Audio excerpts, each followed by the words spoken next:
Welcome to the Biz Kidz Podcast. I'm your host, JD Ribali, and I am happy you guys found us again today to talk about entrepreneurship and hear the stories from young entrepreneurs and seasoned entrepreneurs on how they came to start their businesses. And so today we have with us Joe Nugent of Joe the Home Pro. Joe is actually a board member with our nonprofit, Young Entrepreneurs and Rising Stars. And so he's been involved with us for probably the last 4 years on helping kids get involved in finding entrepreneurship and chasing their dreams. As we always like to start off our show, Joe, give us 60 seconds of who you are and what you do. Sure. Well, thanks so much for having me, JD. This is a huge fun time for me, so I really appreciate it. My name is Joe Nugent. I'm the owner and CEO of Joe the Home Pro Home Inspections. We are a multi-inspector home inspection company.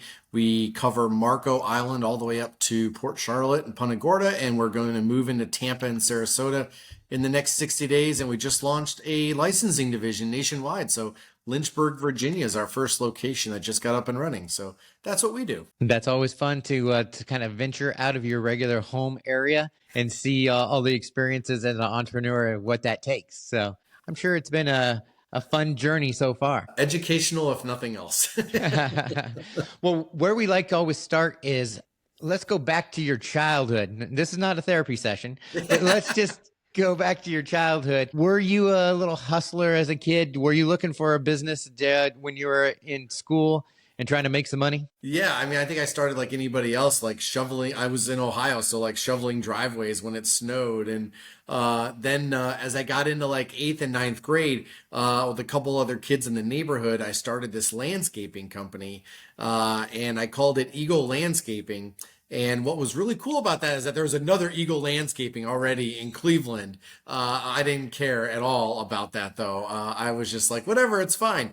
And then one day, one of the kids, his dad came by and took all the tools that we borrowed from him. So that was the end of that company pretty much. I was like, okay, I need to like figure this out. And then branched out on my own and kind of did that thing. So yeah, I think I had the entrepreneurial bug early on of just trying to hustle and make some money. And I did it all the wrong ways, which was amazing. So I learned everything not to do at a very early age in life. And that's what we all do as kids, right? And we don't know what we're doing. We just want to make some money. And so if we can go out and sell something and then realize, oh, hey, you're not allowed to do that. Or hey, you can't use somebody else's name to promote your business. So as you were shoveling snow, doing lawns, kind of get to those college years after graduation, did you go straight to college, or was it something you kind of had a little side gig that kept you busy before you went off to college? No, I went off to college, which was amazing for me. I'm probably one of the only entrepreneurs that is very pro college. I thought it was amazing. It was 4 years. I made some of the best friends. I really kind of found what I wanted to do, found myself a little bit, and kind of just formed like my own pathway of where I think success is going to lead to. So for me, college was fantastic. While I was in college, I sold Cutco knives. I worked at about every store in the mall you could possibly work at.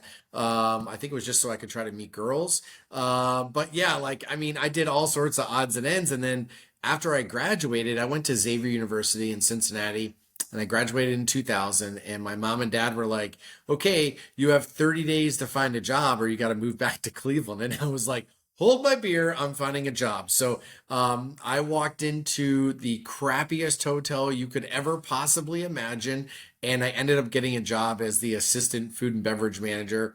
And that's what kind of catapulted my 20 years in the hospitality industry. Okay. Well, let's go back a little bit. You said Cutco knives now. Now, if anybody's ever done Cutco knives, that is a hard business to you have to call everybody you know, every friend, every family, and try to get those appointments. Was that good training, would you say, to learn how to get out there and do sales? I think what you have to appreciate is that I left out a big part of the story. I also tried to sell long distance phone service one time. I did all sorts of stupid sales tactics. Like if there was hey, give me $150 and here's this proven method, I was like, sure, I'll do it. And then I was like, this is not proven. This is the worst idea on the planet. I mean, that's how old I am. I sold long distance phone service. I mean, it's bad, JD. We're hitting the bottom of the barrel.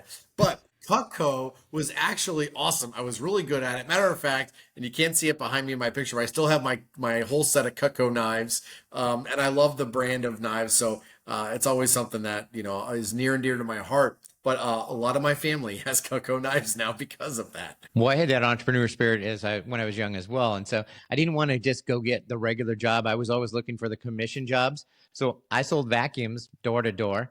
I sold cars for a while. You name it. If I had to go out and try to earn a commission, I was always interested in that. I got in some crazy situations, but Yeah. Well, yeah, let me tell you that my his original mentor, the guy's name is Tom Black. Tom used to sell books. Tom lived out of a boxcar, and Tom got a job selling books. So he would go door to door. This is, many, many, many years ago, and he would sell books. Tom became one of the top salespeople in the company. He went on to found $2 billion businesses and multiple multi-million dollar businesses. So I think that there is something about starting from scratch and starting from nowhere and doing door to door, and almost like that, kind of like that sales 101 mentality. It can really set up your foundation for the future, and you have no idea where it could take you down the road. So there's definitely some success stories, but I think along those ways, there's also those funny stories of like selling vacuums, selling knives, like selling long distance, like, and any of the other stupid stuff that I did. Like I worked at a mall and I sold high-end fountain pens. oh, We're talking like $1,000 pens. And I sold these and I was like, oh my God, this is amazing. And they're like, we want you to go to Chicago and open up a store there. And I'm like, sure. My parents were like mortified. Like, we just spent $1 million for you to go to college and you're going to go open up a pen store. Hard to believe that happened before I could move. So I got saved. And I tried telemarketing as well. I did it for lawn care, and that's how I actually launched myself into my own lawn care company. So yeah, we have a lot of experiences that are similar. So you get into hospitality, you're there for 20 years, you learn the hotel business, how to do customer service at the right level, correct?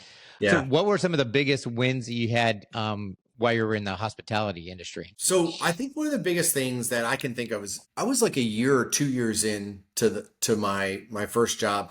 And I spent like 6 to 8 months in the food and beverage department, and then realized a 22-year-old kid who wants to go out on weekends and have fun, this is not the right job. Like, like when your off day is like a Tuesday and you're working till 1 in the morning on a Saturday. I'm like, this is not conducive to my social schedule. So I moved into sales. But as I did that, there was something, and I'm going to try to phrase this in the most respectful way possible. There were several people in the office that were at the end of their careers.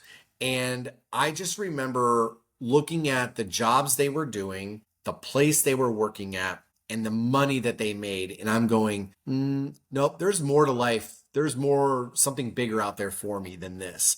And if that's what somebody wants to do, that's fine. That's their pathway. And I respect that. But for Joe, for me, I knew there was something bigger. Like, I didn't want to be 60, 65, 68 years old, working in a Holiday Inn, doing whatever job they were doing, making, $40,000 a year. There's just something bigger. So I already knew very early on that there was something larger in that industry for me.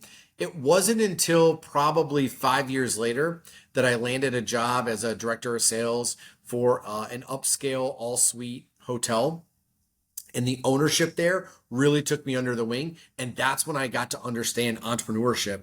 And I remember helping them build pro formas and do things of like, we want to build a hotel in this city. How do you help us out? Doing feasibility studies, understanding construction, understanding tap fees, understanding all these nuances of how a hotel gets built from the ground up and what happens on the front end, during it, as well as then the back end. And so that really got my blood going for entrepreneurship. And it's great because a lot of times we do get in that aspect of like, hey, I'm getting a job. I like the security of having a job. I worked a job for a while and I had a cubicle, and I could remember getting in at my desk at the beginning of the day and just thinking, okay, when is 10:15 so I can take my break? When is 12 o'clock so I can take lunch? And that was all I had to look forward to during the day. It was miserable. And I would like try to find a way to go take a walk. I would try to go. It just, but you get to that point where you realize there has to be something different. And I think that's a great opportunity for you to see. Now you get to see how the business runs. And that's what we try to teach our kids is sometimes you do get a job in a company just so you can understand all the elements it takes to run a business. That's why we do the Biz Kidz field trips is we take kids in not to show them how do they make the widget, but how are they making money selling that widget, and how are they making the money to keep all the employees working in that company. So I love that. So at what point did you go, okay, I think I have my own idea. I could venture off on my own. Yeah, just one quick point too I want to make about that is that, understanding that back end side of like how things are built and how things are created and stuff. I'll never forget when I was in Vegas for our conference and I saw an entire hotel deal get done on 2 cocktail napkins. And I was like, oh, this is like the coolest thing in the world, right?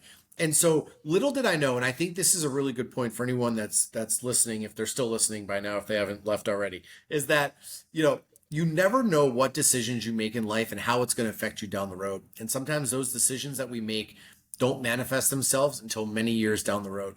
What I learned, understanding the ins and outs and nuances of the hotel industry and now of hotel development, literally set me up for what I do today in terms of running a company.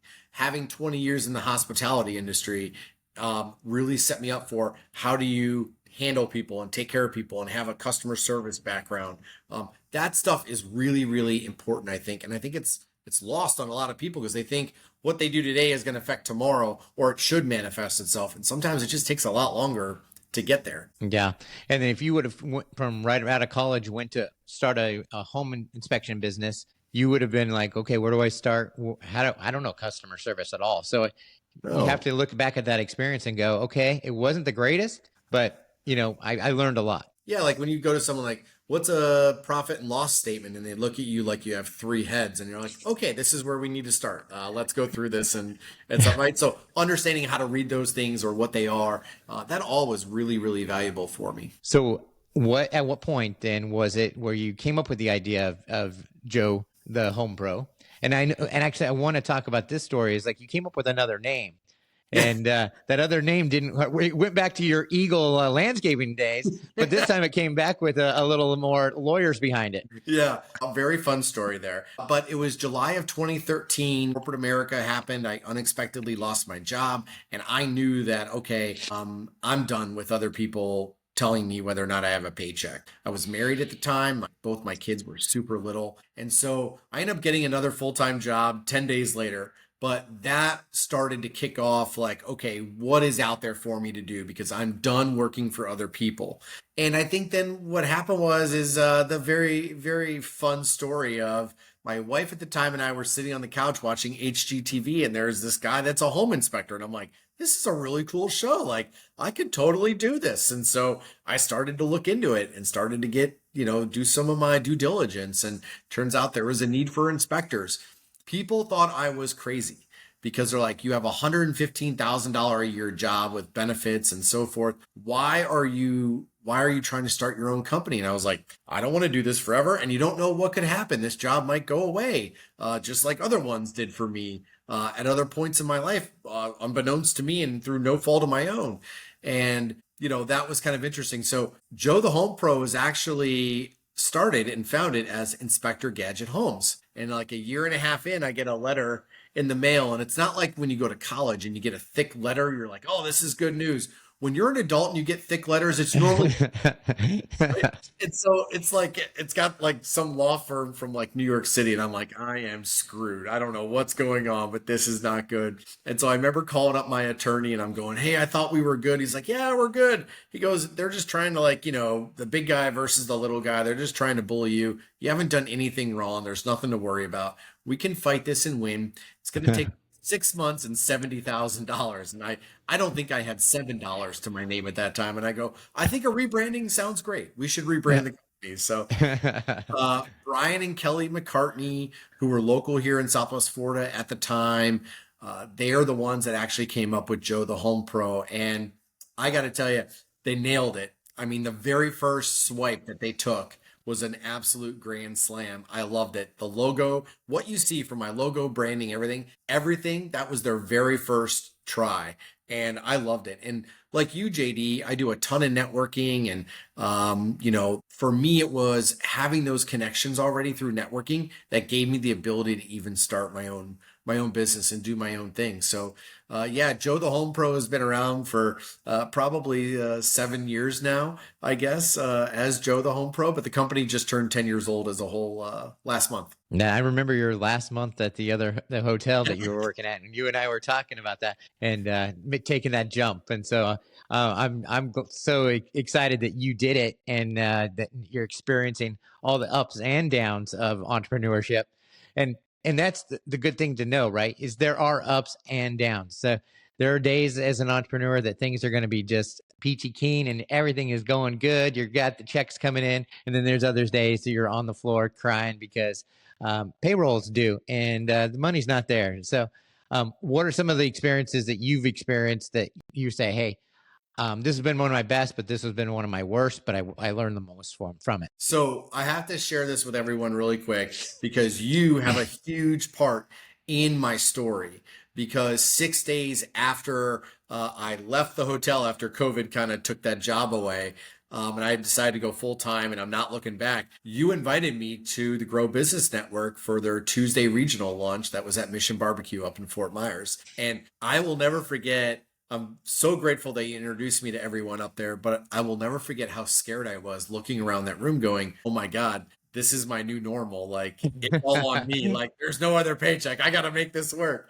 But I think when you talk about the highs and lows, like, you could not be more right. I remember specifically, there was a moment about 4 years ago or so. And I remember my kids, they were sleeping at the time. And I went in their room late at night to check on them. And I just sat there and I just cried because I was like, how am I going to give my son a birthday? How am I going to give my kids Christmas? How am I going to make my rent payment that was due? Like, I've had those moments, like, just like you said, like, I've had the moments where you're crying and then you had the moments where like checks are coming in. It's like, it's quite the dichotomy though, but there's been so many challenges and things I've learned along the way, whether someone threatens to sue us, whether I've had someone steal from us. I've had people lie to me. I've had, horrible press. I've had amazing press. Like, and you kind of run that gamut. I think understanding that that's part of the journey, it took me a while to figure that out. But it is all part of the journey, and it's all part of a learning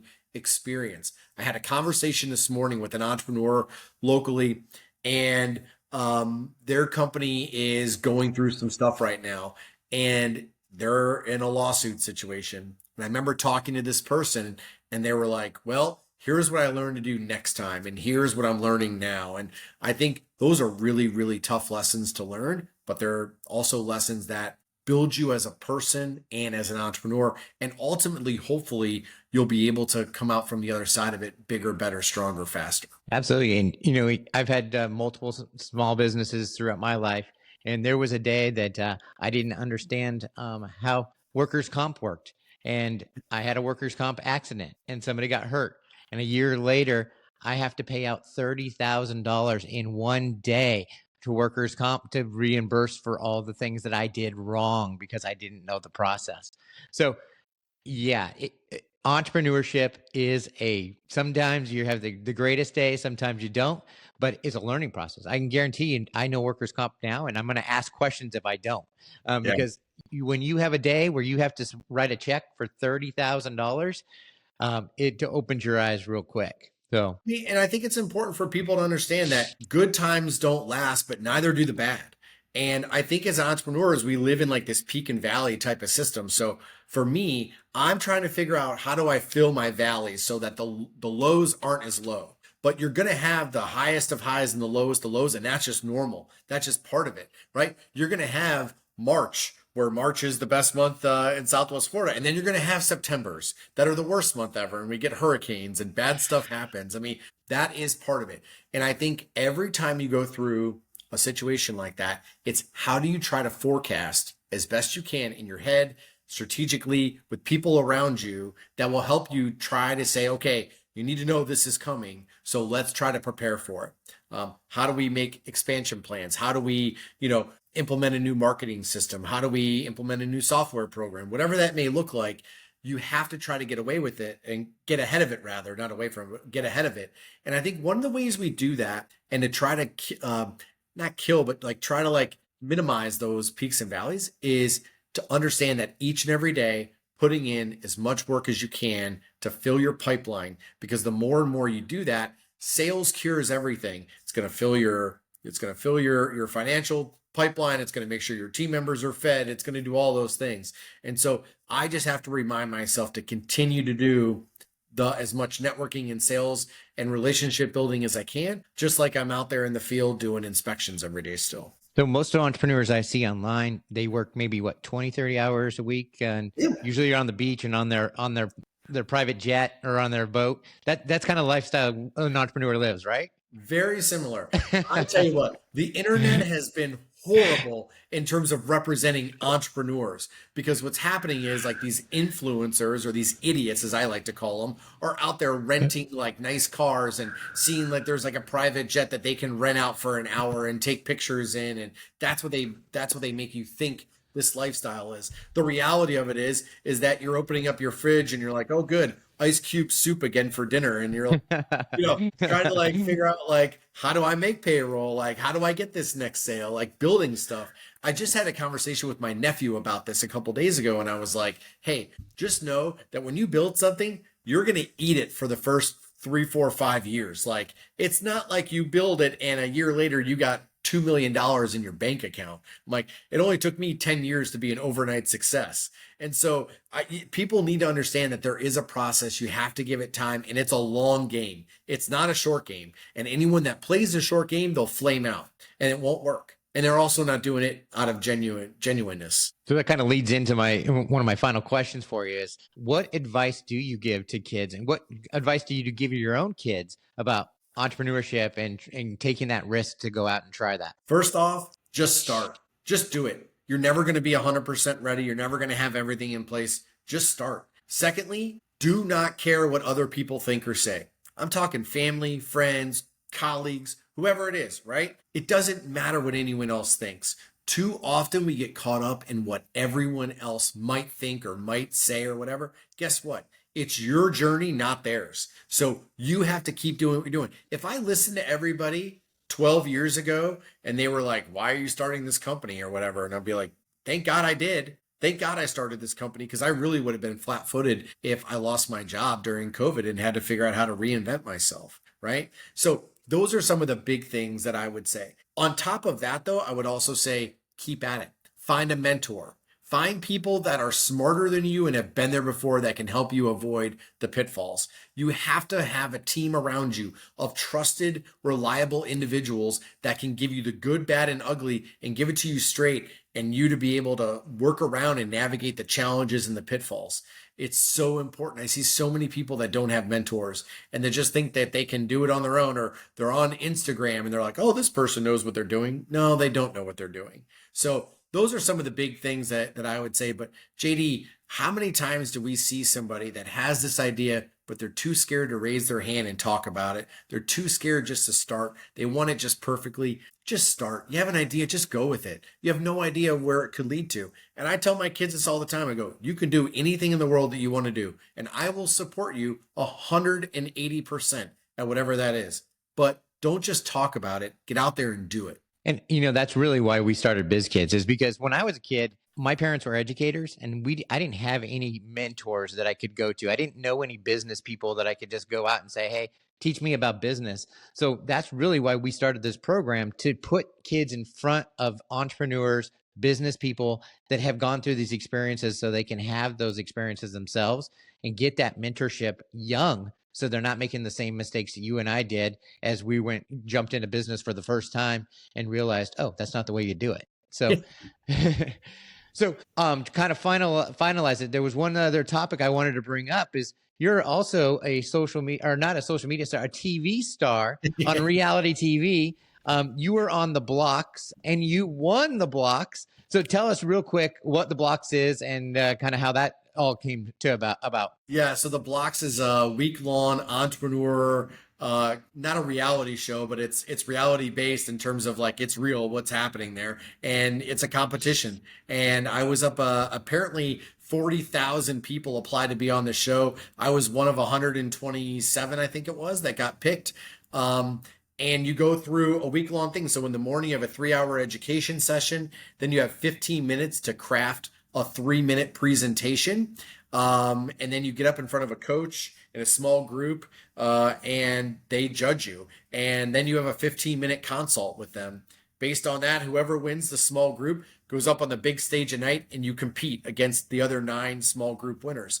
And you do this every single night. So Tuesday, Wednesday, Thursday, and Friday, I was like, gosh, I really think I crushed my small group, but I didn't get picked. I didn't win my small group. I was like, that's all right. It's been an awesome week. I've really enjoyed it. It's been a lot of fun. And then next thing you know, Friday night, at the end of the night, Wes gets up on stage and goes, for the first time ever, we have somebody in the top 3 that's never been on stage before. And it was me. And so I was like, okay, now I'm going to win the whole thing. Well, I won the blocks in the last 48 hours of this competition, but it was super, super intense. You got cameras all around you. You have really intense conversations with people, coaches and judges who are like amazing mentors and entrepreneurs. Their job is to poke holes in whatever you just said. So they really challenged you, but it was an unbelievable learning experience. And to be able to win the whole thing was like really special. And Bill Daubman, who owns My Shower Door, Bill's the one that encouraged me to go on the show. I never even heard about it or knew about it. And Bill's the one that sent it to me. So